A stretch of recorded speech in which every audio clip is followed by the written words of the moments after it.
Hola, ¿qué tal? ¿Cómo están amigos y amigas? Espero que se encuentren todos perfectamente muy bien. Y bueno, nos toca seguir desarrollando, ¿sí?, nuestra materia práctica notarial 2, ¿sí?, que forma parte de la carrera de notariado que dicta la Universidad Católica de Santa Fe en la sede Posadas. ¿Está? Así que bueno, siguiendo con el desarrollo de este módulo, ¿sí?, que hemos dado en denominar incumbencia notarial en materia sucesoria, vamos a desarrollar a partir de hoy todo lo referido a la temática de donaciones, ¿sí? ¿Se acuerdan que ya nos metemos de lleno, de pleno, en la guía de trabajo, ¿sí? Habíamos dividido, digamos, la cuestión propiamente sucesoria en dos grandes ejes de trabajo, ¿sí? Por un lado, lo referido a la incumbencia que tiene el escribano ya en la propia vida del causante y luego la incumbencia que tiene una vez ya abierta la sucesión. Bien, vamos a meternos en los primeros temas referidos a esa incumbencia que tiene en vida, del futuro, del pretenso, de quien en algún momento se va a convertir en autor de su propia sucesión, ¿sí? Y bueno, una de las alternativas que tenía este sujeto, ¿sí?, es la de ir en cierta manera planificando, ¿sí?, planificando en vida. Y una de las vías que nos otorga el ordenamiento, en definitiva el Código Civil y Comercial, es la de efectuar donaciones. ¿Está? Así que esa es un poco la temática en profundidad, que digamos, les soy sincero, hablar de donaciones da como para hacer un curso anual en materia notarial civilística, ¿sí? Pero bueno, vamos a hacer hincapié, ¿sí? Vamos a poner el foco de atención en algunos temas principales que hacen a la práctica notarial. ¿Estamos? Así que bueno, ese es el desafío y nos metemos de lleno ya en la guía de trabajo, ¿sí?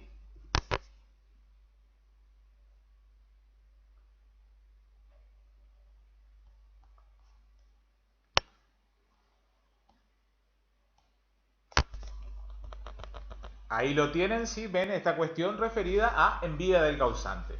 ¿Sí? Vamos a ver justamente la cuestión contractual, ¿sí?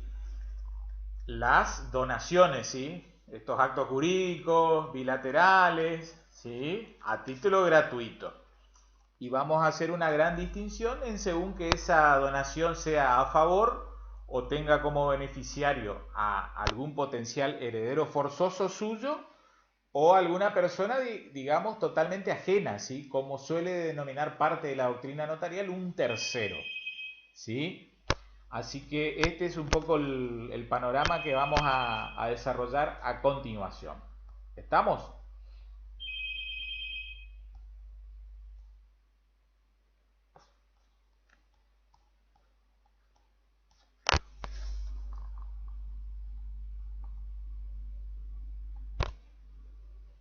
Bien, ustedes lo ven allí, ¿sí? Vamos a hablar un poquito del objeto, algunas aclaraciones previas respecto del tema objeto, ¿sí?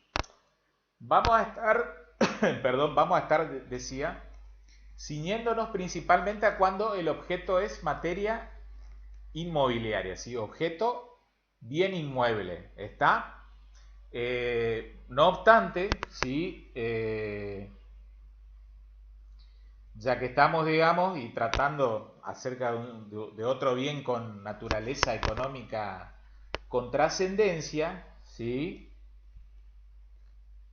vamos a hablar justamente también un pequeño párrafo que le dedicamos a la donación de bien registrable, que en cierta manera el Código Civil y Comercial Unificado 2015 se mete a regular la cuestión de forma, ¿está? Pero bien, vamos a la cuestión básica, ¿sí? El objeto entonces, principalmente a los fines de la práctica notarial, digamos, lo que da como para desarrollar en un curso, digamos, como ciclo de escribanía o carrera de notariado, lo más importante, vamos a hablar en materia inmobiliaria y en materia de bien registrable, concretamente automotores, ¿sí? Así que esos dos objetos, inmuebles y automotores, ¿sí?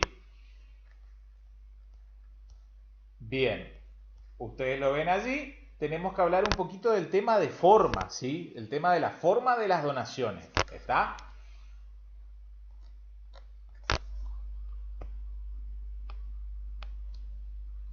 Nos metemos en la letra del código, lo ven allí, artículo 1552, ¿sí? Justamente bajo este epígrafe de forma, ¿sí? Paso a leerles, deben ser hechas en escritura pública bajo pena de nulidad las donaciones de cosas inmuebles, las de cosas muebles registrables y las de prestaciones periódicas o vitalicias. ¿Estamos? Así que estamos acá en presencia, ¿no es cierto?, de un acto formal, ¿sí? Formal solemne o con solemnidad absoluta. ¿Está? Entonces, vale aclararlo, ¿sí? Si no se respeta la forma escritura pública ante escribano de registro, sí estamos en presencia de una nulidad rotunda, ¿sí? Por defecto instrumental, ¿sí? Así que mal puede haber una donación formalizada por instrumento privado, ¿sí? Que se pretenda luego escriturar. ¿Está? Vale aclarar que acá no juega el tándem del artículo 1017 con el 1018. ¿Sí? El 1017, ¿sí? En particular el inciso primero, el inciso A, es el que establece que para toda constitución, ¿sí? Modificación o extinción de derechos reales sobre inmuebles hay que formalizarlo por escritura. Y el 1018 luego, a continuación, que establece que en los casos en que establece que deben celebrarse por escritura del 1017 no se sigue la forma escritura, ¿sí? Esos contratos o convenios quedan como instrumentos por los cuales las partes se obligaron a otorgar la forma que establece la ley. Ahora bien, eso, digamos, sirve para toda transferencia, digamos, en definitiva, de algún derecho real, pero a título oneroso, ¿sí? De allí que ahí sí hay el juego entre boleto y escritura. Bien, en materia de donación de inmueble, forma solemne, ¿sí? Absoluta. Si no se respeta esa forma, no queda nada, digamos, válidamente celebrado en pie. ¿Está? Entonces, nulidad instrumental. De allí que, por ejemplo, por la duda, aclaro, ¿sí? No se puede celebrar, como en alguna época, ya por mediados del 90, se vio algunos instrumentos que pretendían formalizar donaciones formalizadas por instrumento privado, ¿sí? Acompañados de un poder especial irrevocable, ¿sí? Ustedes habrán estudiado en materia de representación cómo funciona, ¿sí? El instituto del poder especial irrevocable. Recuerdan que debía ser limitado en el tiempo y para negocios especiales, ¿sí? Siempre debía estar restringido a un negocio en concreto. De allí que siempre se dice el poder especial irrevocable tiene que tener base o asiento en un negocio celebrado que se está gestando y que se quiere terminar. Bien, como justamente la donación de inmueble o se celebra por escritura o no se celebra nada, no surte ningún efecto, mal puede celebrarse una escritura que luego, supongamos, el donante otorga un poder al donatario para que luego escriture a su favor. No, no es la manera, ¿sí? Habrán visto que el poder especial irrevocable es justamente lo que, digamos, la gran importancia que tiene esa eficacia, ¿sí? Que logra trascender el fallecimiento del otorgante, del poder dante, o su incapacidad. ¿Está? Pero eso es para cuando es un negocio fundamentalmente a título oneroso, no en el caso de transferencias a título gratuito. ¿Está? De allí que no juegan ese juego de artículos 1017 y 1018. ¿Sí? Escritura pública necesariamente por ante escribano, ¿sí? Y lógicamente eso va a implicar que va a haber que tramitar toda esa gestión preescrituraria, ¿sí? Certificado de registro, certificado catastral, certificado de base imponible ante la DGR, certificados administrativos de libre deuda, ¿sí? Por impuesto inmobiliario, tasa municipal, contribución por mejoras y servicios sanitarios. Y otras cuestiones derivadas en la órbita tanto de AFIP como de UIF. Y según el lugar de ubicación del bien inmueble, también puede que resulte aplicable alguna normativa que tenga que ver tanto con la Ley Nacional de Tierras Rurales, como así también todo el régimen normativo de zona de seguridad o de zona de frontera. Estamos, así que forma de la donación, escritura pública, ¿sí? De donación de inmueble. Ahora bien, vamos al tema de donación de automotores. ¿Está? Ahí queda ahora tipificado en el artículo 1552, como ustedes lo ven, cosa mueble registrable. ¿Está? Ya el digesto de la propiedad automotor, ¿sí? Desde hace 25 o 30 años lo pero con esas jerarquías y jerarquía de un digesto de la Dirección Nacional de Registro de Propiedad Automotor. Hoy eso ya está consagrado legislativamente desde el 2015, entonces la forma de la donación de automotores es escritura pública. Pero préstenle atención a lo siguiente, que es singular, ¿sí? Puesto que no cambia o muta el régimen automotor. Recuerden que el régimen automotor sí tiene una publicidad constitutiva. ¿Sí? El derecho real nace en órbita del registro.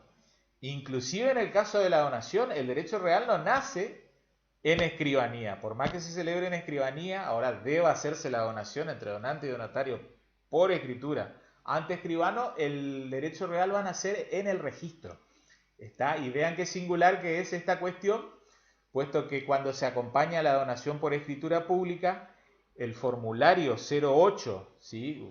Todos sabemos que es de transferencia, ¿no es cierto?, de automotor usado, juega o hace las veces de minuta, ¿sí? De minuta que contenga todos los datos necesarios como para que el registro automotor haga una correcta inscripción.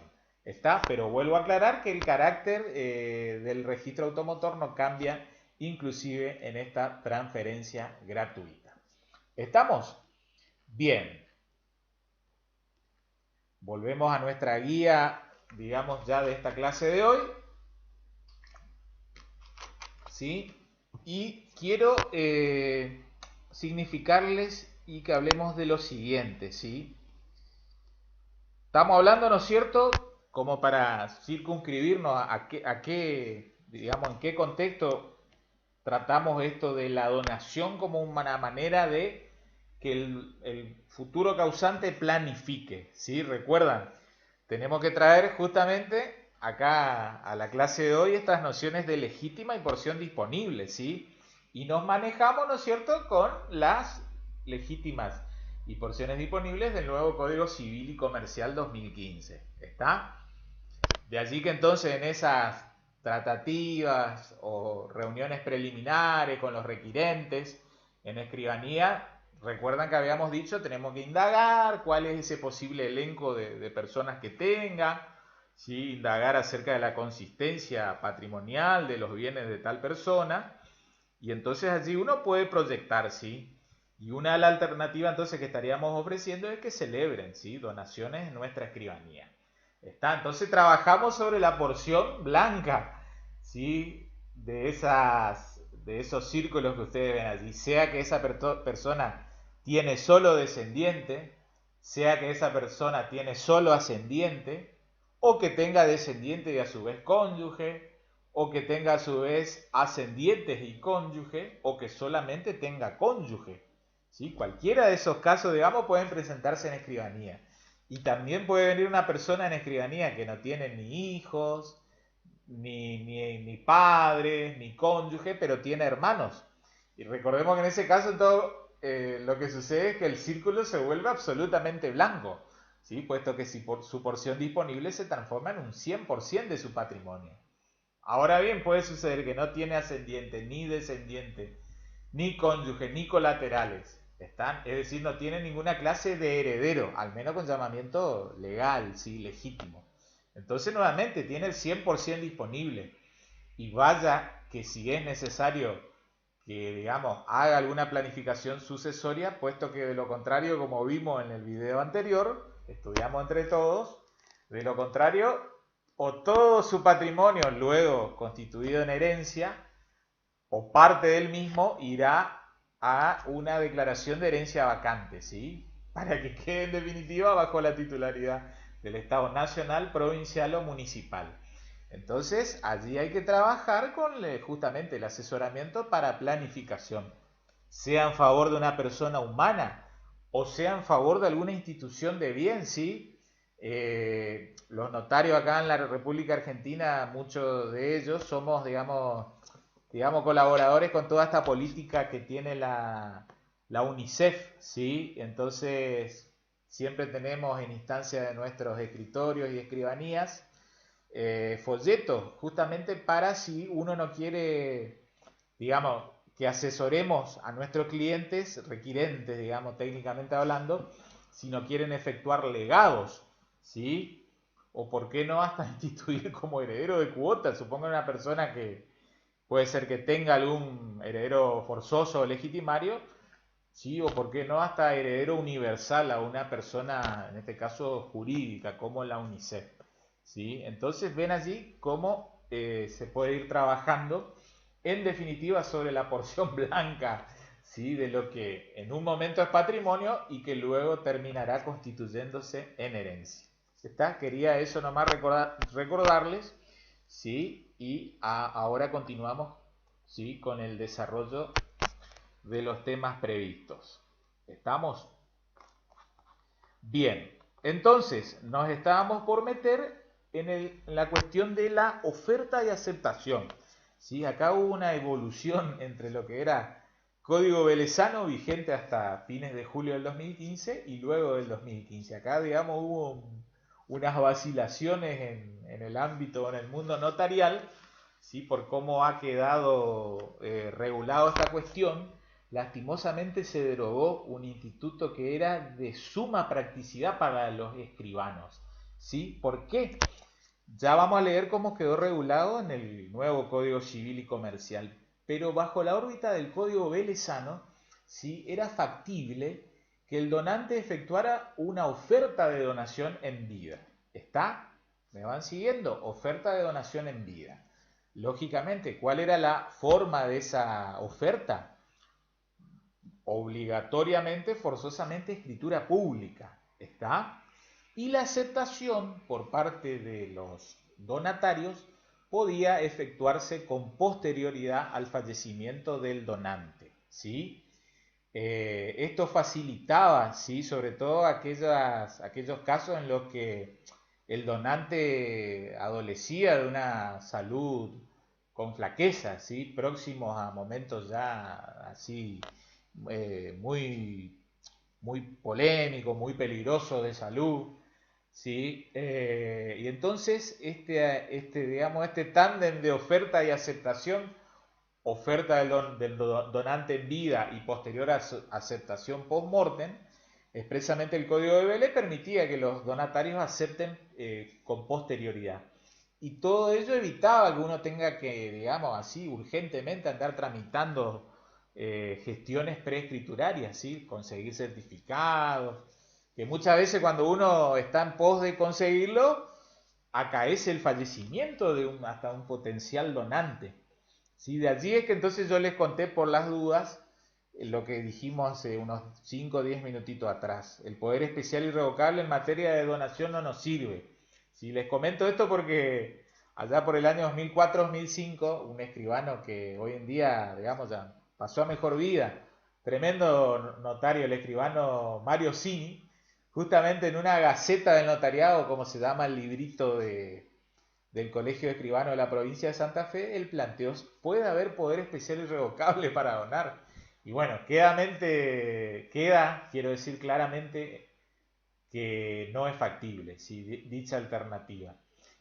Y el propio escribano Cini decía, poder especial irrevocable no, pero en todo caso, ustedes, colegas, asesoren de que está factible, ¿sí? De que es posible que efectúe una oferta de donación. Entonces el escribano siempre tenía a mano esa alternativa para ofrecer en caso de riesgo de salud del donante, riesgo de vida, ¿sí? Riesgo de muerte en definitiva.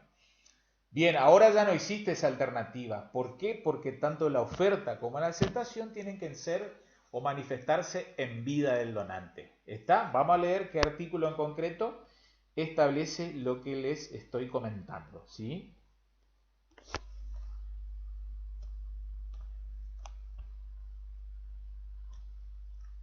Artículo 1545, ¿sí? La aceptación puede ser expresa o tácita, pero es de interpretación restrictiva y está sujeta a las reglas establecidas respecto a la forma de las donaciones. ¿Está? Escritura pública. Debe producirse en vida de donante y de donatario. ¿Está? allí entonces hubo una gran discusión. ¿Qué pasó con las ofertas de donación efectuadas en vida por donantes con anterioridad o durante la vigencia del Código de Vélez y luego que entraba en vigencia el nuevo Código Civil y Comercial? Y hubieron distintas posturas, digamos, doctrinarias, no en sede jurisprudencial, pero que también generó mucha polémica y muchas vacilaciones, ¿sí? Lo cierto es que en definitiva no quedaba otra de que sean aceptadas en vida del donante. Entonces debían ser aceptadas antes del fallecimiento. De lo contrario, ¿sí? Iba a acaecer una sucesión mortis causa. ¿Estamos? Bien. Sucesión mortis causa, he dicho bien. ¿Está? Bien. Lo tienen allí la cuestión de variantes, ¿sí? ¿Qué queremos significar con esto? Queremos significar lo siguiente, ¿sí? Ya puede que durante el transcurso ya ahora de casi un año de notariado lo hayan hablado con los otros profesores inclusive y algunas veces conmigo. ¿Está? ¿Qué se puede donar? Se puede donar, ¿sí? Dominio pleno. ¿Está? Derecho real de dominio pleno. ¿Está? Entonces, allí hay un desprendimiento absoluto de la titularidad, la propiedad por parte del donante, ¿sí? ¿Qué otra variante puede haber? Puede haber una donación, ¿sí? Una donación únicamente de la nuda propiedad, ¿sí? Entonces el donante se reserva, por ejemplo, para sí el usufructo, ¿sí? Y se acuerdan que cuando estudiamos tanto el bloque de régimen patrimonial del matrimonio, ahí hicimos algunas aclaraciones con la cuestión de la reserva de usufructo que algunas veces algunos donantes efectúan en favor de su cónyuge. Ojo con esa cuestión, sí, puesto que en definitiva, si están en un régimen de comunidad, no pueden reservar el usufructo para el cónyuge no titular. Está puesto que como justamente sobre los cónyuges, recuerdan ustedes, que se encuentran en un régimen de comunidad, sobre ellos recae la prohibición general de contratar. Y entonces esa reserva que efectúa el cónyuge donante, el titular, a favor de su cónyuge no titular, queda encuadrada como una donación, como una liberalidad, como una disposición a título gratuito, ¿sí? Lo cual está vedado por el artículo 1002, inciso letra D. Entonces no les queda otra que cambiarse, digamos, al régimen de separación de bienes, ¿sí? Formalizando una convención matrimonial, está en los alcances del artículo 446, inciso letra D, es decir, con el objeto de cambio de régimen, y en ese caso pueden hacerlo, puesto que ahí desaparece, con el cambio de régimen desaparece la prohibición general de contratar. O si no, tenían que celebrar la teoría del doble negocio, ¿sí? Es decir, dos actos instrumentados en una misma escritura o bien en escrituras sucesivas. Está, primer acto, donación de dominio pleno al donatario, ¿sí? Estamos. Y segundo acto, el donatario luego constituye usufructo vitalicio y gratuito tanto en favor de su padre como su madre. Está, de tal manera se sorteaba ese inconveniente u obstáculo. Está, ahora bien, ahí decíamos, recuerden que la teoría del doble negocio, sí, hay que tener cuidado porque en materia de gestión rogatoria del certificado de dominio de inhibiciones, no hay que olvidarse de pedir inhibiciones por el donatario. Está, como recibe dominio pleno y luego constituye usufructo, está disponiendo de un derecho. Está, y como dispone de un derecho, hay que averiguar su poder de disposición, su poder de fuego en el registro, en órbita del registro de la propiedad inmueble. Está, entonces, tengamos cuidado con, si recurrimos a la teoría del doble negocio, no olvidarse de pedir inhibiciones por el donatario. Y ojo también, como surgió en la clase que tuvimos en el encuentro sincrónico por Zoom la vez anterior, ojo si el donatario es menor de edad. Está, puesto que si luego los padres en representación quieren que a su vez se constituya a favor de ellos el usufructo, para poder hacerlo van a tener que pedir autorización judicial, porque van a estar disponiendo, ¿sí?, de un bien recibido por sus hijos menores de edad. ¿Está? Bien, vean, otras cuestiones de distintas donaciones que se pueden celebrar en órbita notarial o con algunas que otras cláusulas, ¿sí? Recién les dije, donación de dominio pleno o donación de nuda propiedad con la reserva de usufructo, ¿sí? Este negocio justamente de donación de nuda propiedad con reserva de usufructo tradicionalmente fue muy celebrado en órbita notarial. Sí, es un típico negocio que se celebra en escribanía para, digamos, hacer planificaciones familiares, sucesorias. ¿Qué pasa, digamos, como vamos a profundizar ahora en lo que nos queda el resto de la clase? Pesa sobre esas donaciones, según quién sea el donatario, algunos fantasmas, ¿sí? Que tienen que ver con la posible reducción de esas donaciones, pero bueno, después vamos a darle el debido alcance, ¿sí? Y circunscribirlo a su debido ámbito de aplicación. Lo que les quería significar, ¿sí? Es que estas donaciones, vuelvo a reiterar, son muy utilizadas en escribanía, ¿sí? Y en definitiva, con la donación de nuda propiedad, se pongan ustedes en favor de un hijo o hijos, hablamos en plural, lo que ustedes están logrando es sacar al bien de una futura sucesión procesalmente hablando en sede judicial. Un poco lo que también, digamos, anticipamos en ese encuentro sincrónico, lo que yo les comentaba de que en cierta manera todo bien, supongamos inmueble que se dispone en vida, es un bien menos que luego se va a tener que tramitar por sucesión mortis causa en un juzgado, en un expediente judicial. Sí, de manera sarcástica, humorística, en lo que yo le decía, esta lucha de incumbencias profesionales entre los abogados y los escribanos, ¿sí? Cual si fuera como si fuera esto de los taxistas versus la, la gente de Uber, sí, como que peleando por una incumbencia laboral o profesional. Bueno, obviamente, sí, de esto es un poco lo que hablamos también al inicio de este nuevo módulo, sobre estas tendencias que se quieren plantear dentro de nuestra órbita de nuestro derecho nacional y que en otros países ya está teniendo receptividad legal de la cuestión de la sucesión extrajudicial. Pero bueno, trabajemos en concreto con el derecho positivo que nos manejamos hoy en día.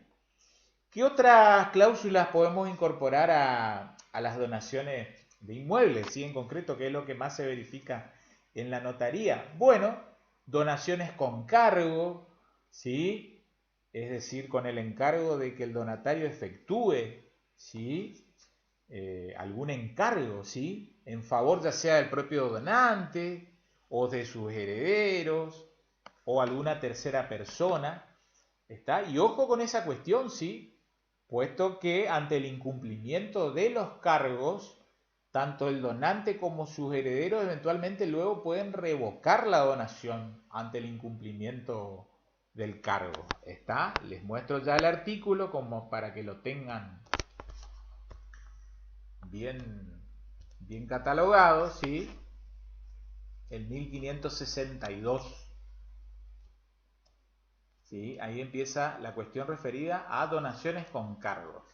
¿Está? Se puede imponer cargo a favor del donante o de un tercero, ¿sí? Sean ellos relativos al empleo o destino de la cosa donada, que consista en una o más prestaciones. Y lo que les decía, si el cargo se ha estipulado en favor de un tercero, el donante y su heredero pueden demandar ejecución. ¿Está? Eso es ejecución, o sea, que se cumpla el cargo. Pero donante y sus herederos únicamente pueden revocar la donación por inejecución del cargo. ¿Está? El tercero no va a poder, lógicamente, revocar la donación. Solo pedir cumplimiento del cargo. ¿Estamos? Bien, entonces, otra variante, ¿sí? De donación con cargo, ¿sí? Se dona un inmueble a tal persona, ¿sí? Pero con un encargo, ¿sí? ¿Qué sé yo? Supongamos construir tal cosa, mantener el pasto cortado, ¿sí? O a su vez algún cargo que beneficie al propio donante, y en los, digamos, en momentos de escasa salud o en los últimos años de vida, tales y tales días concurra a su domicilio, que lo saque a pasear. Bueno, ahí hay muchas, digamos, muchas alternativas que solo el ingenio profesional y popular puede llevar digamos, a pergenear distintos destinos de esos posibles encargos que establezca el propio donante. Está entonces otra variante de donación con cargo. Otra variante de donación remuneratoria, ¿sí? Donación remuneratoria, que ahí lo ven en el 1561. ¿Sí? En ese caso es porque, digamos, es justamente como lo dispone el propio artículo, en recompensa de algún servicio prestado por el donatario a favor del propio donante. ¿Sí? De manera tal que el donatario hasta podría exigir judicialmente el pago de esos servicios.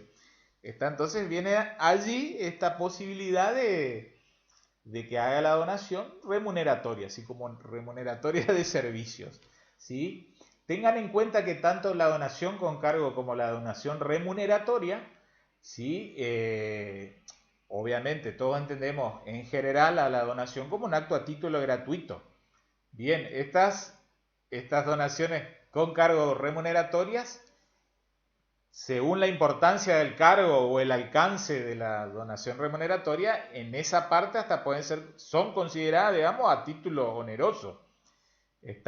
Esto inclusive tiene que ver, de alguna manera, después por ahí alcancemos a ver la cuestión de la reducción, ¿sí? Es decir, estas acciones que tienen los legitimarios para reducir y salvar sus legítimas. Justamente contra donaciones con cargo remuneratorias no alcanza, no llega, al menos lo que tengan de onerosas, sí solo sobre lo que exceden, es decir, lo que esencialmente son gratuitas. ¿Estamos? Bien, ¿qué otra variante de donación es posible formalizar en escribanía? Donación con cláusula de reversión, ¿sí? Esto también hay veces que hay que asesorar al donatario, ¿sí? Es importante este pacto o cláusula de reversión, ¿sí? Yo sé que muchas veces es difícil esto hablarlo con el propio donante, puesto que hablar de la cláusula de reversión implica, en cierta manera, prever la posibilidad de que se altere el orden biológico de la vida, en el sentido, tradicionalmente la donación de padre a hijo, ¿sí? Esto supone que se pacte una cláusula de reversión como, digamos, idear de un posible prefallecimiento del hijo al padre. Bueno, pero la cuestión es que forma parte de un asesoramiento integral. ¿Cuál es por ahí un contexto en el cual uno, digamos, como notario puede llegar a asesorar? Y bueno, hay que ver, hay veces que hay que indagar cuáles son las relaciones que hay, digamos, con las cónyuges o los cónyuges de su hijo, ¿sí? Justamente con las nueras, ¿sí? Con los yernos, cuál es esa relación de confianza, ¿sí? Cuán profunda es, puesto que no olviden que el cónyuge, en definitiva, es heredero, ¿no es cierto? Van a ser herederos eventualmente ante el fallecimiento del hijo del donante, ¿no es cierto? Sí, el heredero, ustedes saben, es un heredero legitimario, tiene forzosamente una parte en los bienes de la herencia. Entonces hay veces que los padres no quieren, digamos, que los bienes, digamos, lleguen en poder de nueras o yernos. Y ante el prefallecimiento de su hijo quiere que se revierta el dominio y vuelva a sus cabezas. Bueno, después fíjense, a partir del 1566 hay distintas alternativas interesantes en cómo puede ser esto pactado, ¿sí? Lógicamente que opera solo ante pacto expreso, ¿sí? Autonomía de la voluntad, expresada por el donante en el acto de donación, ¿sí? En la escritura celebrada ante el escribano, se pacta la reversión y el donatario acepta que ello fuere así. Existen distintas variantes. Esto definitivamente queda consagrado como un dominio del donatario sujeto a condición resolutoria. Obviamente de que acaezca la reversión ante su propia muerte, o del donatario su cónyuge y descendiente, ¿sí? O del donatario y que a su vez este no tuviera hijos, ¿sí? y bueno, que todo ello ocurra o acaezca antes que fallezca el propio donante. ¿Está? Así que a partir del artículo 1566 ustedes van a encontrar allí distintas alternativas más que interesantes. Bien. Muy bien. Sigamos entonces y nos metemos acá en un temazo, digamos, la cuestión de la observabilidad de estas donaciones. ¿Sí? Bien, la observabilidad de estas donaciones.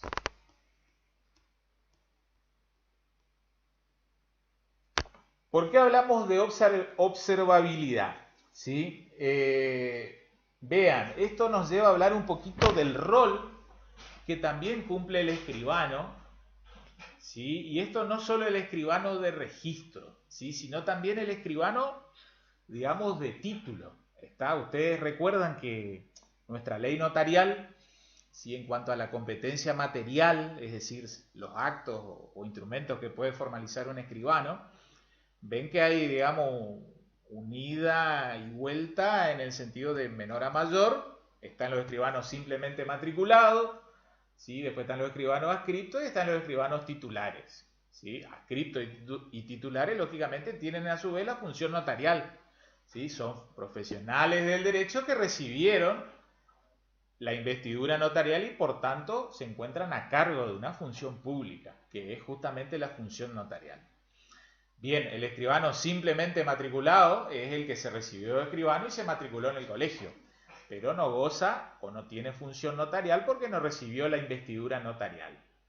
Bien, esas tres clases de escribano, en definitiva, simplemente matriculado, adscripto y titular, cualquiera de ellos pueden efectuar estudios de título, ¿sí? Recuerdan que el estudio de título es un estudio circunstanciado de los antecedentes de las transmisiones dominiales, ¿sí? Que parten desde el presente y tradicionalmente se extienden hasta o hacia 20 años atrás, ¿sí? Hay que cubrir todas las sucesivas cadenas de transmisiones dominiales, sean estas que hayan resultado por actos, digamos, entre vivos, ¿sí? Transferencias dominiales en escribanía, o bien sean sucesión mortis causa. Uno tiene que ir a ver los originales de los protocolos de los colegas escribanos, ¿sí? Sean que lo tengan en escribanía o estos ya se encuentren en archivo general de tribunales, o hay que ir a ver los expedientes sucesorios, ¿sí? O a veces expedientes de prescripción adquisitiva,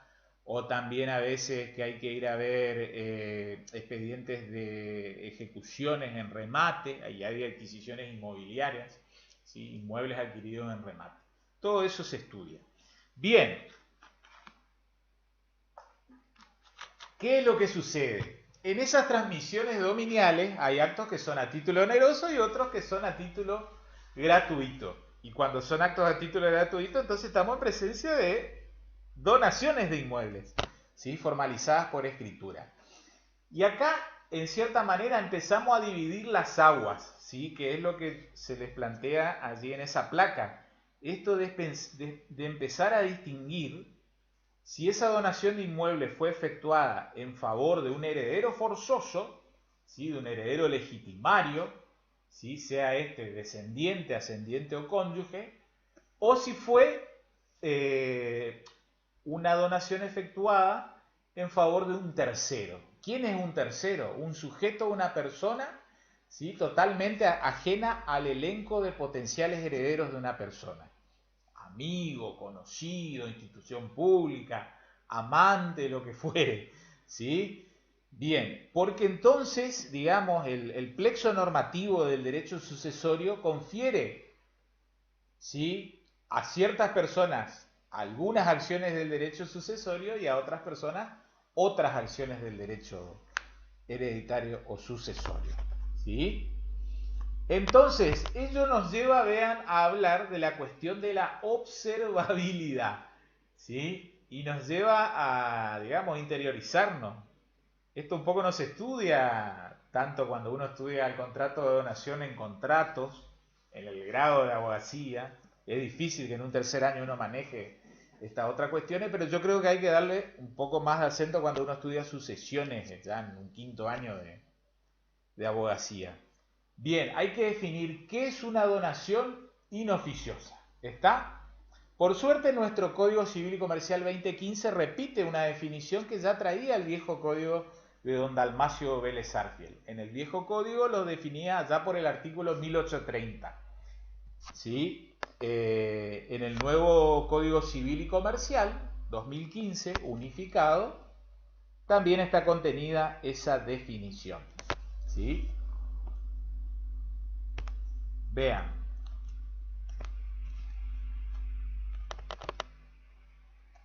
...1565...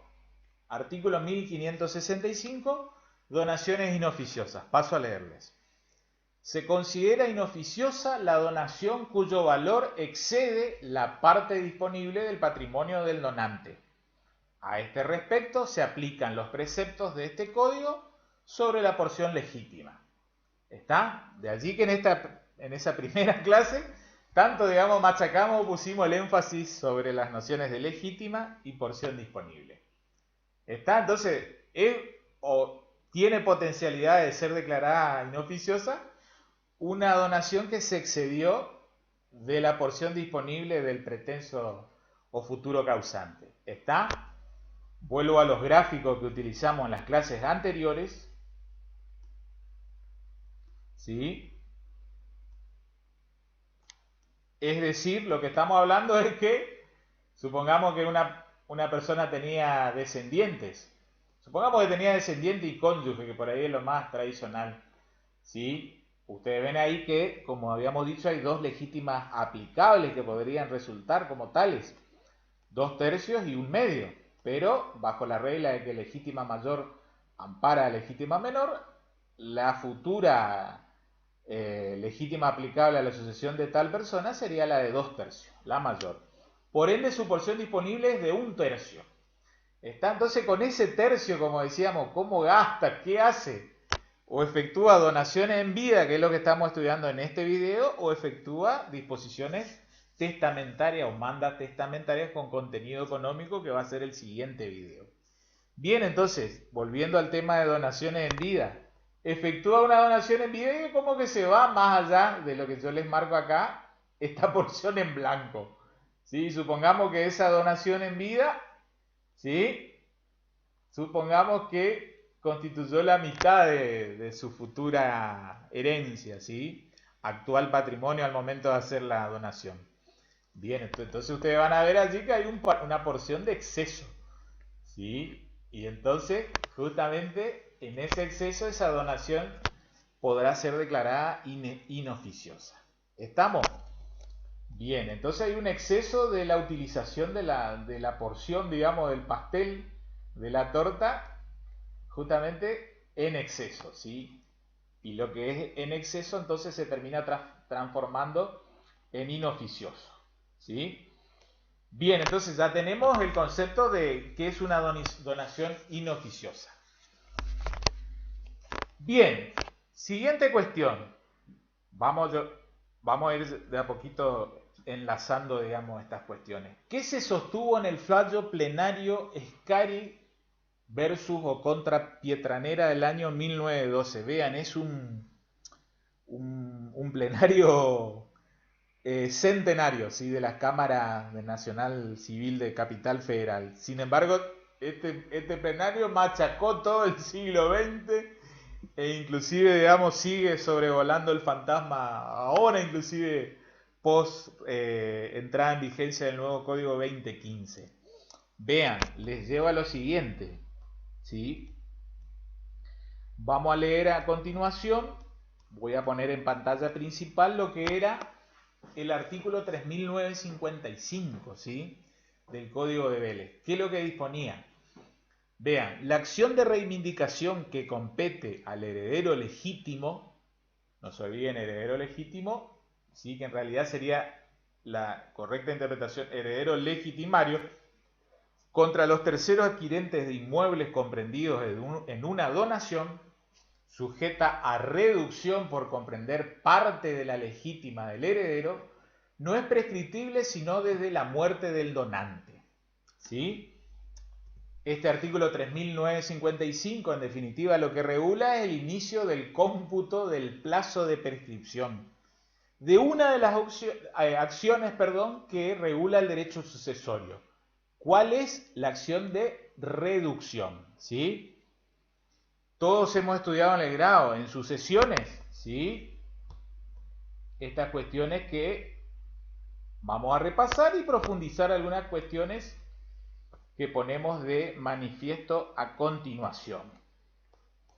¿Sí?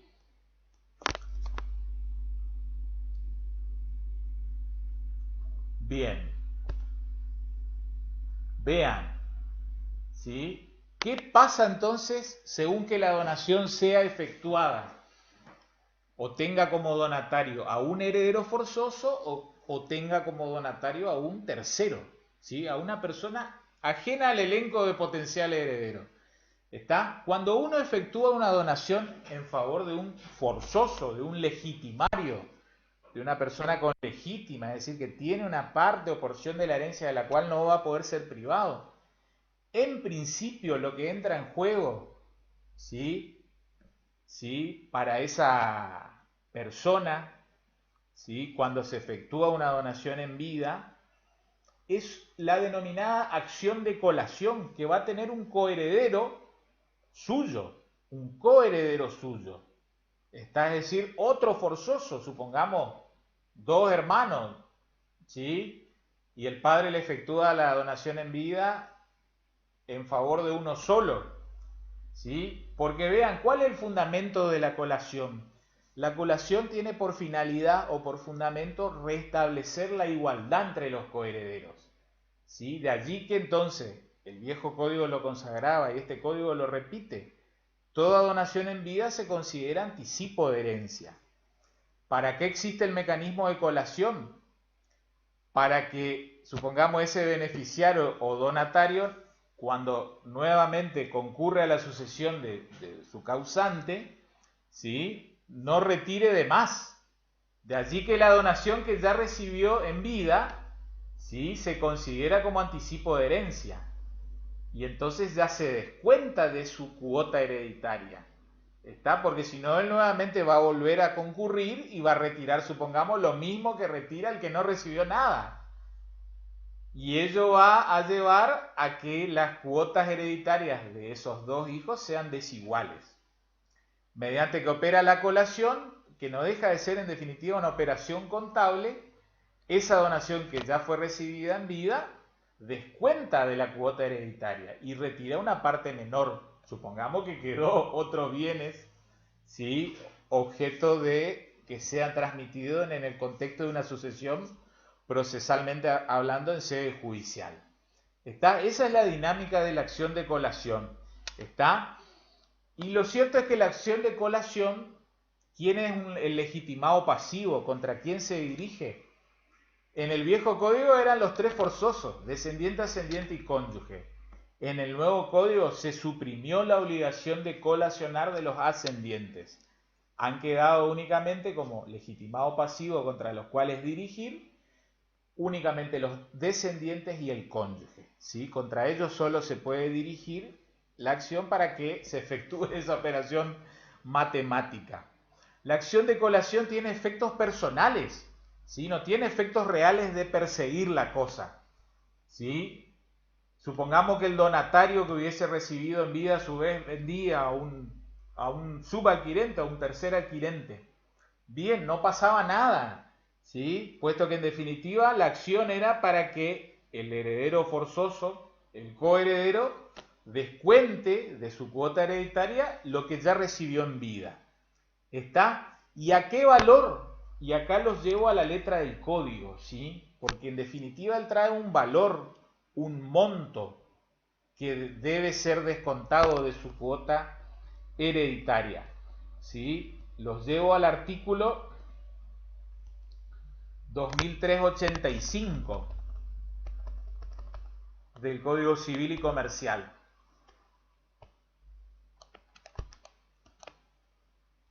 ¿Está? ¿Ven ahí esto del capítulo 3, colación de donaciones? Ven que ahí este artículo 2385 nos habla de descendiente del causante y cónyuge supérstite. Deben colacionar a la masa hereditaria el valor de los bienes. ¿Está? Después nos metemos en tema de dispensa o cláusula de mejora. Segundo párrafo, que es a lo que los traje. Dicho valor se determina a la época de la partición, esto parece un trabalengua, según el estado del bien a la época de la donación. ¿Qué significa esto? ¿Sí? Que justamente hay que ver, supongamos que era un inmueble, ¿sí? ¿Cuánto vale ese inmueble? Supongamos que la partición se va a efectuar hoy en el año 2020, ¿sí? Y supongamos que la donación fue efectuada en el año 2005. ¿Está?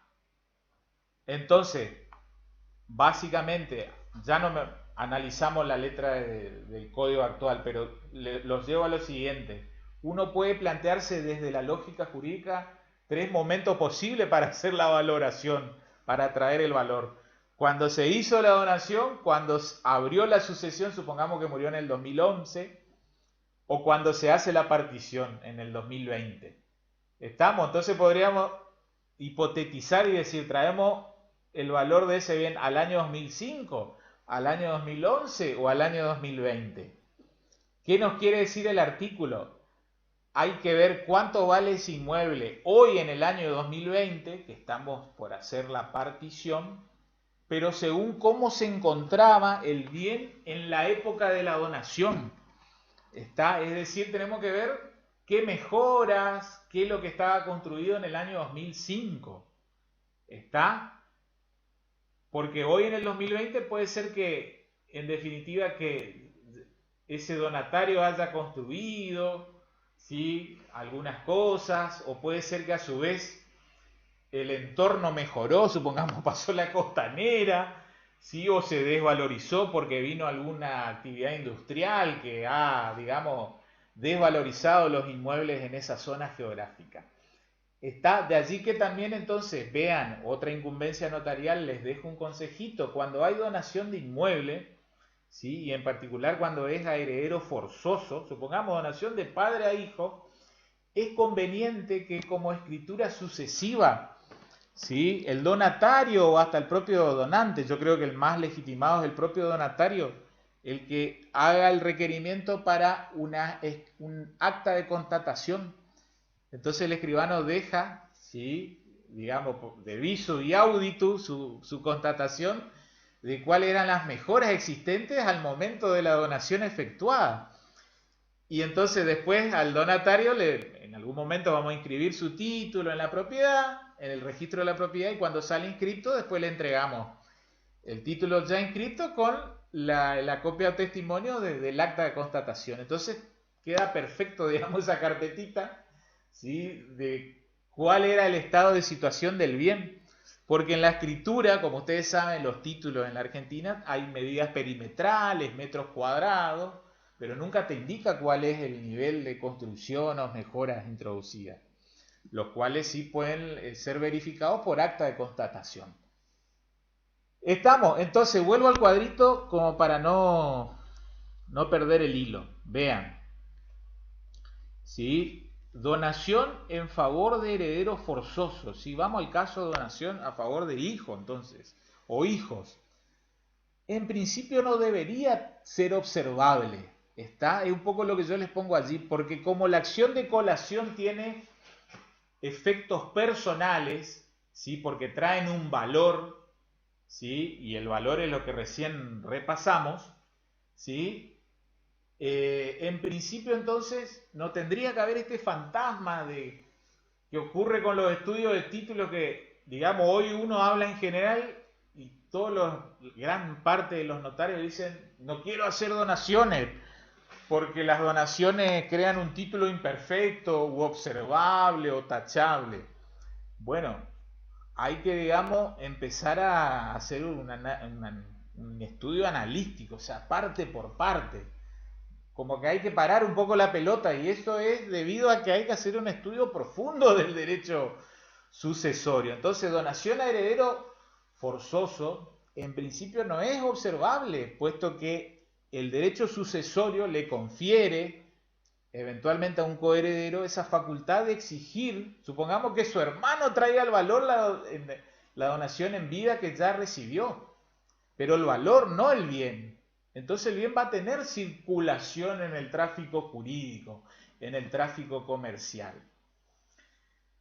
Bien, les cuento, esto de entonces entender que toda donación a forzosos no debería ser observable, era un poco el estado de situación, ya les cuento, digamos a partir de los efectos expansivos del plenario, como ya vamos a profundizar, Escari contra Pietranera. Donación a forzoso no debería ser observable. ¿Está? Después nos metemos en Código Civil 2015 con una pequeña, digamos, ilustración que ya les voy a hacer. ¿Qué pasaba, digamos, entonces desde Escari contra Pietranera, todo el siglo XX, ahora estos primeros 20 años del siglo XXI, o al menos hasta el 2015, por efecto de Escari contra Pietranera, de ese plenario? Donación a tercero, ¿qué pasa? A un ajeno, ¿sí?, del elenco de potencial heredero de una persona. Es procedente la acción de reducción. ¿Está? Entonces el legitimado pasivo de una acción de reducción es un tercero, una persona ajena del elenco. ¿Está? La reducción no protege la paridad entre los herederos. La colación protege lo que es la pars conditio hereditati, paridad entre herederos. En cambio, la reducción protege propiamente legítima.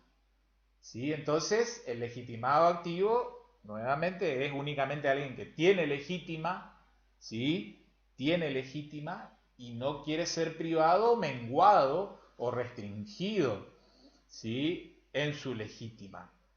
¿Por qué? Y bueno, porque supongamos un donante efectuó una donación a un amigo y esa donación se excedió, supongamos, de un tercio de la porción disponible. Esa donación a priori entonces puede ser reducida si hay un legitimario. ¿Está? Supongamos un hijo. ¿Está? Y la reducción desde Escari contra Pietranera tenía y hoy en día sigue teniendo con mayor lógica efectos rey persecutorios. Buscan la cosa misma sin interesar en manos de quién ésta se encuentre, ¿sí? Lo típico del derecho real. ¿Sí? La acción de reducción tiene ese efecto rey persecutorio. ¿Sí?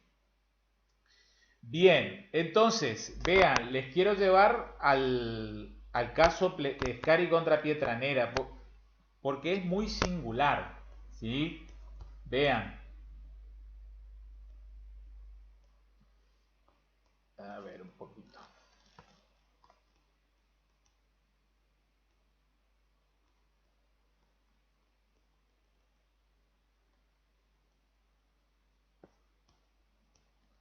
Vamos al plenario centenario, ¿sí?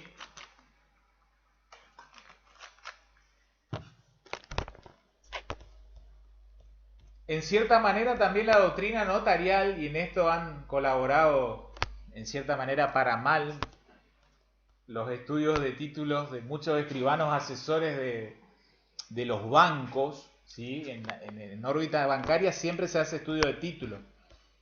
Se empezó a malinterpretar el plenario Escari contra Pietranera, porque a partir de ese plenario entonces se entendió que toda donación a terceros generaba un título atacable, ¿sí?, o tachable o imperfecto.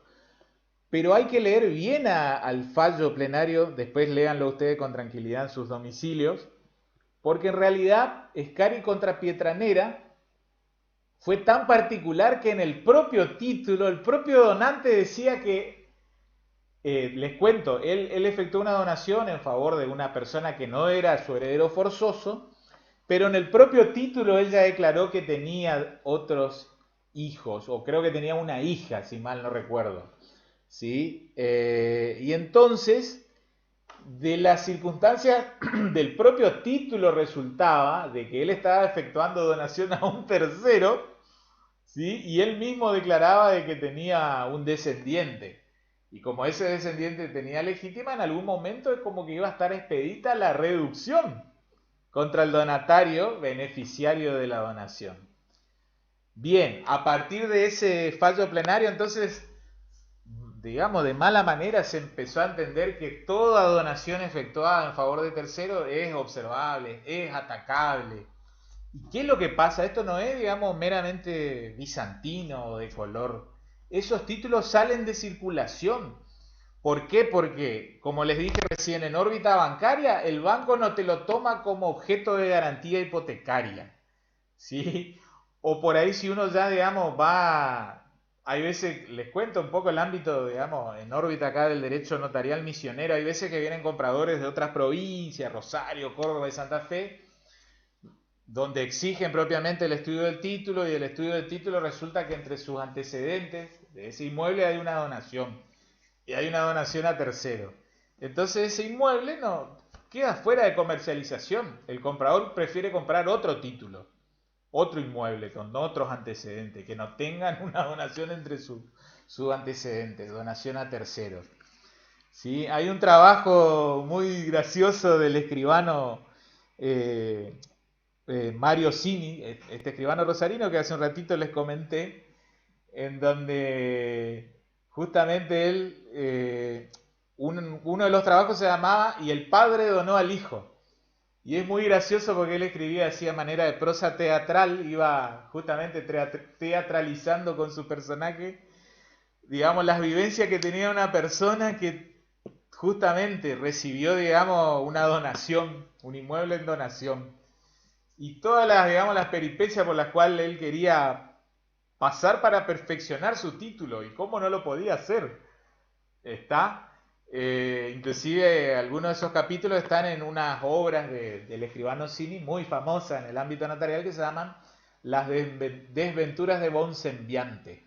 ¿Sí? Es muy gracioso, pero realmente uno aprende muchísimo de derecho sucesorio y de derecho notarial. Bien, entonces vamos sacando en limpio para poder avanzar, ¿sí? Con lo siguiente. Yo les voy a pasar después el fallo Escari contra Pietanera, pero no se olviden que el fallo Escari contra Pietanera dice que son imperfectas aquellas donaciones de las cuales del propio título surge que una persona tiene descendiente o algún heredero con legítima. ¿Qué es lo que sucede? Uno dice tercero como que muchas veces inclusive ni se va a verificar esta donación o no se ve en práctica, pero sí se ve en práctica, porque hay veces que el tío o la tía solterona le deja algo a su sobrino y eso ya es donación a tercero, ¿sí? Porque es ese tío que no tiene ni descendiente, ni tampoco se casó y ya han fallecido sus padres y decide, digamos, en un momento de reflexión, dejarle el bien a su bien inmueble, su único bien inmueble muchas veces a su sobrino. Eso es donación a terceros. Y otras donaciones que hay que tener, ojo también, mucho cuidado, donación del abuelo al nieto, ¿sí? Se termina transformando en donación a tercero, porque si bien el nieto es descendiente, no se olviden que respecto en la sucesión de ese abuelo, su hijo, ¿sí? Tiene un llamamiento preferente y desplaza al nieto. Entonces el nieto se termina transformando en un tercero en esa sucesión. El forzoso es el hijo de ese abuelo, pero el nieto de ese abuelo ya es tercero. ¿Está? Entonces muchas veces eso se observa en la práctica. ¿Sí? Y bueno, pendía entonces sobre esas donaciones a terceros, digamos, el fantasma de la atacabilidad o, digamos, de la imperfección de esos títulos. Sobre donación a forzoso no había problema, ¿sí? No había problema. Ese era un poco el estado de situación. Vean, entonces la doctrina notarial allá por la década del 80, inicio del 90, ¿sí? Se empieza a plantear lo siguiente, ¿sí? ¿Cómo subsanar los títulos de esos inmuebles que tienen entre sus antecedentes donaciones a terceros? ¿Sí? Vuelvo a reiterar, quédense ustedes hasta ahora, es como que estamos viendo de 1912 a 2015 qué pasaba. Pasaba lo siguiente, ¿sí? Vean, se entendía, ¿sí? Que había algunas vías de subsanación, ¿sí? Y muchas de esas vías de subsanación, en definitiva, era el paso del tiempo. ¿Sí? De allí que, por ejemplo, yo les digo, les anoto allí, subsanación o bonificación, prescripción liberatoria. ¿Por qué? Porque la única manera de perfeccionar el título en un primer momento era entender de que prescribió la acción de reducción. La acción de reducción estaba en cabeza de los herederos forzosos de ese donante. Pero para que empiece a correr, ¿qué necesitábamos? Como leímos el 3955, necesitábamos de que fallezca el donante. ¿Sí? Y entonces, en definitiva, como no tenía un plazo específico de prescripción, se le terminaba aplicando el artículo 4023 genérico del Código de Vélez. Plazo decenal, 10 años. En concreto, 10 años de la muerte del donante. ¿Sí? Entonces, de allí que yo les dije que Cini, en esa hora, por ejemplo, decía, maldito el día que me donó. ¿Por qué? Porque el donante era una persona de 45 años de edad y que gozaba de excelente salud. Supongamos que vivía hasta los 90, 95 años de edad. Entonces, durante todo ese lapso, ¿sí? Esta persona que tenía ese hermoso título de donación de inmueble, prácticamente no lo podía disponer o disfrutar, o si pretendía utilizarlo como garantía hipotecaria, no lo tomaban. Y si quería venderlo, nadie lo quería comprar. Tenía que quedarse con la propiedad, en cierta manera, esperando que fallezca su donante. Bien, prescripción liberatoria, 10 años de la muerte del donante. Otro remedio, prescripción adquisitiva. Muchos empezaron a plantear, no, mirá, no vamos a tener que esperar que fallezca el donante, pero al menos vamos a tener que esperar que corra la prescripción larga. 20 años, sí, desde la donación. 20 años desde la donación. ¿Sí? Supongamos ese donatario entonces no tenía que esperar los 90 años de su donante hasta que fallezca, sino hasta que cumpla 60, 65 años de edad. ¿Sí? La prescripción larga, él ya hacía posesión y luego su título iba a ser inatacable. Otra solución, renuncia por parte de los herederos legitimarios de esa persona en órbita de la sucesión mortis causa. Ahora bien, hay que esperar que fallezca porque pacto sobre herencia futura en vida del donante en ese caso era y es de ningún valor. ¿Sí? Era factible que renuncien en una escritura y luego eventualmente se presentaba ese instrumento en el sucesorio de tal persona. Bien, y acá llegó esta cuestión del distracto, el famoso distracto, que ahí yo les pongo con dos signos de interrogación. Esto yo ya les comenté alguna vez, ¿sí? Que entre capital, entre Cava, como se suele decir, y provincia hay postura diametralmente opuesta. ¿Qué es el distracto? Así como está el contrato, que es el acuerdo de voluntad común destinado a arreglar derechos y obligaciones, el distracto es romper ese contrato. ¿Sí? En el viejo código estaba contenido en el artículo 1200, ¿sí? 1200 del Código Civil. Era dejar de lado sin efecto la donación. ¿Por qué estaba la postura encontrada entre Capital Federal y Provincia de Buenos Aires? Porque Capital Federal sostuvo una postura de que el distracto bonificaba estos títulos, es decir, que celebrar el distracto. ¿Qué era el distracto? Que el donatario le devuelva la propiedad al donante, ¿sí? Que dejen sin efecto. Y supongamos el donante luego, supongamos que tenía que comprar ese inmueble a una tercera persona. ¿Está? Entonces, ¿qué es lo que hacían previo a venderle a esa tercera persona? Donante y donatario iban a escribanía y distractaban. Después, luego, ergo, digamos, el donante le terminaba vendiendo directo al tercer adquirente. ¿Sí? Y de tal manera, entre comillas, para los notarios capitalinos se solucionaba, se bonificaban los títulos de ese inmueble. ¿Qué dijeron los notarios de provincia? Entre ellos, digamos, doctrina notarial muy sensata, entre ellos Cristina Armela. Ojo muchachos, ojo chicos, ojo colegas, porque en vez de estar subsanando, acá es peor el remedio que la enfermedad. Porque en vez de tener un elenco de posibles legitimarios que promuevan reducción, en realidad estamos sumando otro elenco más.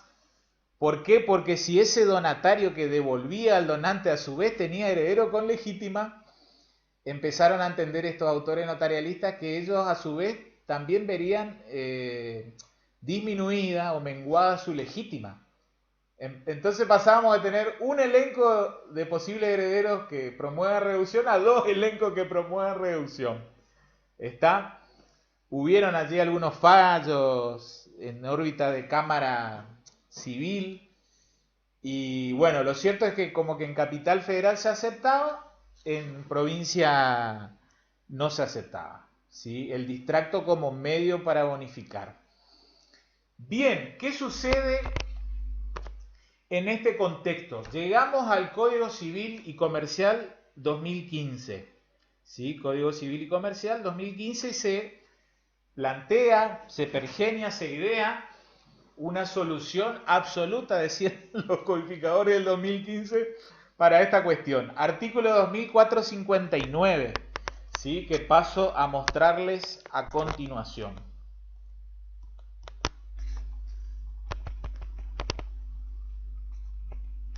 La solución que dio el codificador del año 2015. Vean. Artículo 2459, prescripción adquisitiva. La acción de reducción no procede contra el donatario ni contra el subadquirente que ha poseído la cosa donada durante 10 años, computados desde la adquisición de la posesión. Se aplica el artículo 1901. Les cuento rapidito, el 1901 es aquel artículo que regula la cuestión de accesión de posesiones. ¿Sí? ¿Se acuerdan entre los continuadores de la posesión? ¿Sí? Entonces se va aprovechando para ir sumando eventualmente los plazos de posesión, sea para una prescripción breve o larga. ¿Está? Pero bueno, vean lo que ya de por sí el epígrafe, esto de prescripción adquisitiva, es como que uno quiere decir, ¿qué quisieron decir? ¿Está?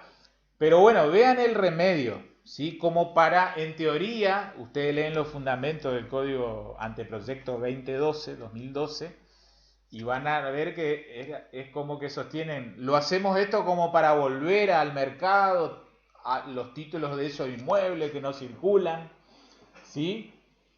¿Cómo se entiende esto entonces? Que en principio, el tradicional momento en que una persona toma posesión, digamos, del bien donado, el donatario toma posesión, es generalmente coincidente con el momento de donación. ¿Sí? Puede ser que haya sido una donación desnuda, con reserva, y bueno, va a adquirir la posesión concretamente en ocasión de que se extinga el usufructo. Pero si es una donación de dominio pleno, desde el mismo momento de celebración del acto escriturario. ¿Está? ¿Por qué se habría mejorado en teoría la posición jurídica del donatario? ¿Sí? Porque no tendría que esperar el fallecimiento del donante. ¿Se acuerdan que yo les dije? O sanea porque en el viejo código pasaban 10 años de la muerte y se extinguía la reducción, ¿sí? O pasaban 20 años desde la posesión que él mismo tenía. Acá se mejora su situación. En teoría, entonces, ese donatario va a estar más contento porque en 10 años ya perfecciona el título.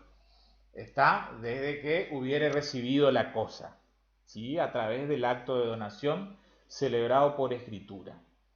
¿Está? Ahora bien, intenten razonar, ¿sí? Y pensar y véanlo esto desde el punto de vista del heredero legitimario. Y acá yo invito a que lo lean al profesor, al maestro Martín Ferrer, ¿sí? ¿Qué es lo que sostiene respecto de este artículo? En cierta manera como que es un sinsentido, ¿sí? ¿Por qué? Porque al heredero legitimario, en definitiva, le van a estar oponiendo la prescripción de su acción que se le prescribe en propia vida del causante, en propia vida del donante. ¿Sí? Entonces como que no le dan motivo o instancia para que él ejerza su derecho de defensa para materializar la concreción de su derecho subjetivo de legítima. ¿Está? Porque eventualmente se le puede prescribir la acción en propia vida del donante. Y después cuando pretenda ejercer, ¿sí? En realidad ya se le prescribió. Entonces sostiene el doctor Magín Ferrer que esto es una clara y grave violación al derecho de debido proceso, defensa en juicio, violación de la garantía constitucional protegida en el artículo 18 de la Constitución Nacional. ¿Está? Entonces, este artículo puso, digamos, una gran incertidumbre sobre todas estas donaciones. ¿Está? Y un poco la gravedad, y ya con esto de a poquito vamos a ir cerrando la clase hoy. Vean, ¿por qué ahora se complicó? Yo les dije, estudiemos en primer lugar el periodo 1912, es decir, post-fallo Scarry contra Pietanera hasta el 2015. ¿Cuál era el estado de situación, digamos, en el mundo notarial, jurídico y, digamos, de jurisprudencia bancaria de los escribanos que hacen estudio de título para los escribanos? Toda donación a heredero forzoso no va a ser tildada de imperfecta, ¿sí? Es decir, es título perfecto eventualmente si se verificaba entre sus antecedentes una donación a un hijo, supongamos, o a varios hijos, ¿sí? Entonces ese hijo o hijo iban, ofrecían de garantía hipotecaria, cuando querían vender, vendían porque su título circulaba, ¿sí? Gozaba de bonanza, de buena salud. Donación a tercero, porque digamos todos hacían una interpretación muy extensiva, muy amplia de Scarry contra Pietanera. Todas las donaciones a terceros son sospechadas y son tildadas de imperfecta. Como si fuera que todos los donantes en algún momento le va a aparecer un heredero forzoso que va a reducir la donación contra ese donatario. Pero bueno, sacando en limpio, entonces, donación a forzoso era perfecta, donación a tercera era imperfecta. ¿Qué pasó con el Código Civil y Comercial 2015? Resulta ser que dejó a su vez ahora un manto de duda también sobre las donaciones a forzosos. ¿Por qué? Por lo siguiente, ya les muestro.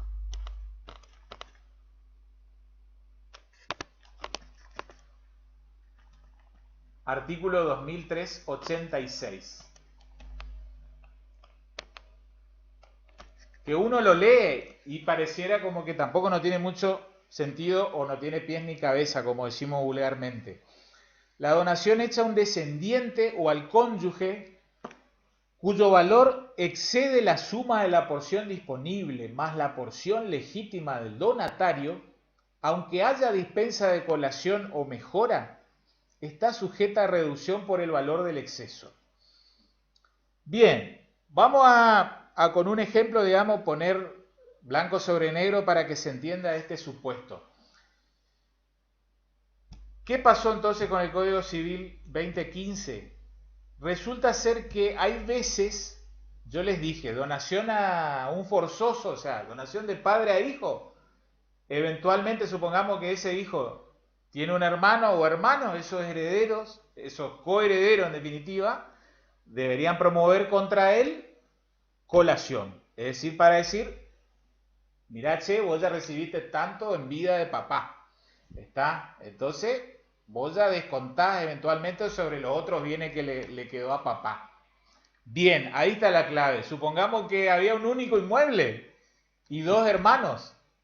Y un papá le dona todo a un hermano nomás.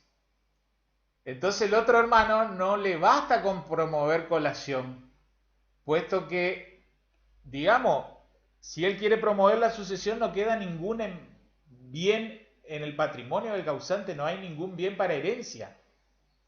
Entonces es la única manera de que participe en el bien, ¿sí? Y que las porciones hereditarias queden equiparadas, las pars conditio hereditati, ¿sí? La igualdad entre los coherederos, no queda otra que esa colación en ese caso tenga efecto de reducción, efecto rei persecutorio. ¿Está? Entonces, en ese caso, en concreto, es como que no va a quedar otra de que asegurarle una participación condominial a ese heredero que quedó excluido. Entonces dirige esa colación, pero con efectos rei persecutorios. Es muy particular. ¿Está? Pero quedó, digamos, regulado ahora en la letra expresa del código ese caso así muy singular y muy de excepción que puede llegar a darse. ¿Está? Es excluir a un forzoso, ¿sí? Con una donación que efectúa una persona pero no a un tercero, sino a un propio heredero forzoso. Entonces el excluido no le basta con promover colación, puesto que no han quedado bienes, entonces promueve la acción, pero con efecto rey persecutorio, para asegurarle una participación condominial. ¿Qué es lo que pasó en general y en el ámbito, digamos, y si esto uno no profundiza, qué es lo que se sostiene? De mala manera, entiendo yo, humildemente, salvo mejor opinión debidamente fundada. Ahora dicen todos, todas las donaciones son imperfectas, todos los títulos de donación. La que eran a terceros ya lo eran, desde Scari contra Pietranera. Y ahora el nuevo Código Civil inclusive no permite o desalienta las donaciones a los forzosos, puesto que antes los forzosos solo tenían colación y ahora tienen reducción. Y no es así. Esa colación se viste, digamos, con efectos de reducción solo para ese caso excepcionalísimo. ¿Está? Solo para ese caso de excepción, en que no queden bienes, ¿sí?, en el patrimonio de ese donante al momento de su fallecimiento. ¿Está? Porque de tal manera no va a ser suficiente promover la operación contable, porque no hay ningún bien sobre, digamos, sobre el cual efectivamente suceder. Entonces allí sí se dirige la colación, pero con efectos rey persecutorios. Bien, otra cosita más que vamos poniendo el moño, digamos, a la clase de hoy, ¿sí? Vuelvo a este dibujito de las legítimas, ustedes lo ven allí. No se olviden, la porción blanca, el donante hace lo que quiere, dona a forzoso o dona a tercero. ¿Está? Si dona a forzoso, ¿sí?, si dona a forzoso y nada manifiesta, en principio es como que está donando de lo que constituye o forma legítima, es decir, de la parte verde. ¿Está? Pero puede ser que el propio donante, ¿sí?, diga expresamente en el nuevo Código Civil ya, en el propio acto de donación, que quiere mejorar a un forzoso. Supongamos que tiene 2 hijos, quiere que un hijo reciba más que el otro. Y eso es factible, ¿está? Pero puede mejorarlo dentro de los límites de su porción disponible. Supongamos dentro del límite de 1/3, no más de 1/3. Puesto que si lo mejora más de 1/3, ahí se aplica lo que recién vimos, esa colación con efecto rey persecutorio. Si lo mejora hasta 1/3, ahí está perfecto. ¿Está? Ahí está perfecto. Puesto que siempre no se olviden, el donante con su tercio disponible, su porción disponible, hace lo que quiere. ¿Está? En el código de Vélez, sí o sí, la cláusula de mejora, es una cláusula de mejora o dispensa de colación, se suele decir también, solo podía ser efectuada por el testador en su propio testamento. En el nuevo Código Civil y Comercial puede ser efectuado tanto ya en el mismo acto de donación, en la propia escritura ante escribano, o por su testamento, por alguna cláusula, una disposición testamentaria en su propio testamento. ¿Está? Entonces no se olviden de que es factible mejorar a un heredero forzoso. ¿Está? Pero tiene que estar expresada la voluntad en el propio acto de donación, en la propia escritura. ¿Está? De lo contrario se entiende de que ese bien es anticipo de herencia y lo saca de la legítima. Entonces su coheredero podría exigirle colación. Si lo dispensa de colacionar o manifiesta expresamente que quiere mejorarlo al heredero tal, su hijo, su descendiente, en ese caso, como no tiene que colacionar más, eventualmente si algún coheredero lo demanda, se termina transformando en una mejora. Bien, 2 cositas más nomás les muestro legislación proyectada, cómo se ha pretendido solucionar este berenjenal en el cual nos metió el código del año 2015. ¿Sí? Vamos a ver si me da el tiempo.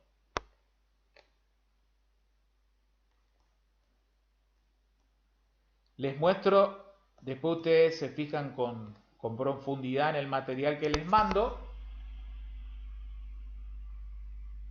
¿Sí? Hubieron proyectos para modificar a su vez este 2459 y el 2386. Uno es el proyecto de Rivera del año 2019, que ya lo estudiamos, ¿se acuerdan? En materia de forma de convenio matrimonial. ¿Qué es lo que estableció el proyecto Rivera? Es proyecto, ¿sí? De lege ferenda, como se suele decir, que son reducibles, reemplaza el 2459, lo que hoy dice, únicamente las donaciones hechas por el causante en los 10 años anteriores a su muerte. Todas las otras donaciones no serán reducibles. Está, o sea, más allá de los 10 años de muerte de esa persona efectuada, queda intocable. Esto se basa ya en el proyecto Alterini del año 98. Y también hubo un proyecto del año 2017 del diputado Cicogna que tuvo apoyatura por el Consejo Federal del Notariado Argentino, ¿sí? Que en cierta manera lo que modifica principalmente es a esa colación, le elimina los efectos rey persecutorios cuando pretende ser dirigida contra un coheredero. Está entonces como que se vuelve a sanear las donaciones a forzosos. Está como para que nuevamente no quepa, digamos, no haya margen de duda para entender que la donación de padre a hijo tiene que ser concebida como inatacable, como intachable, como título perfecto. Hoy, digamos, está ese margencito muy específico, muy exclusivo, pero está ese pequeño riesgo de que la colación se transforme con efecto de reducción. Ese proyecto del diputado Cicogna en el año 2017 logró estado legislativo y logró media sanción en diputado, pero luego no se trató en la Cámara de Senadores. Vuelvo a reiterar, eliminaba el efecto rey persecutorio cuando la donación es a favor de un forzoso. ¿Estamos, gente? Espero que haya sido